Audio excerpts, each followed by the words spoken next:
पुराने समय की बात है। चमनलाल नाम का एक इंसान बहुत ही नेकी और ईमानदारी के साथ वह प्रभु के चरणों में प्रीति रखते हुए सारा दिन धूप में इधर उधर घूम फिर कर टूटा फूटा सामान और कबाड़ जमा करता। फिर शाम को उसे बड़े कबाड़ी की दुकान पर बेचकर पेट भरने लायक कमा लेता था। एक दिन वह एक घर से पुराना सामान खरीद रहा था। घर के मालिक ने उसे एक पुराना पानदान भी दिया, जो उसने मोल भाव करके 1 रुपए में खरीद लिया। कुछ आगे बढ़ने पर एक और घर ने उसे कुछ कबाड़ बेचा, लेकिन घर के मालिक को वह पानदान पसंद आ गया और उसने 5 रुपए में उसे खरीद लिया। लेकिन जब काफ़ी कोशिश के बाद भी वह पानदान उससे नहीं खुला, तो अगले दिन उसने उसे चमनलाल को वापस करके अपने 5 रुपए ले लिए। शाम को बड़े कबाड़ी ने भी वह पानदान न खुलने के कारण उससे नहीं खरीदा। अगले दिन रविवार था। रविवार को बाजार के चौक पर चमनलाल पुराना सामान बेचता था। वहाँ उससे कोई ग्राहक 5 रुपए देकर वह पानदान ले गया, लेकिन अगले रविवार को वह ग्राहक वह पानदान उसे वापस कर गया, क्योंकि वह उससे भी नहीं खुला।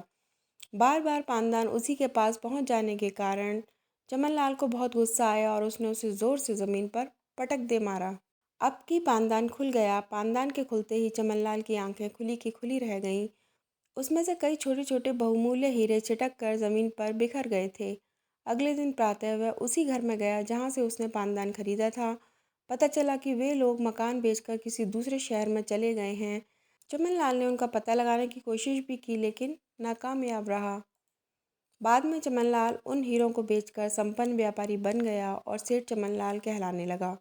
जब समय अच्छा आता है तो सब कुछ स्वयं ही हो जाता है। आवश्यकता है तो इंसान को संयम और ईमानदारी के साथ ईश्वर के चरणों में प्रीति रखते हुए अपने जीवन के पथ पर चलते रहने की।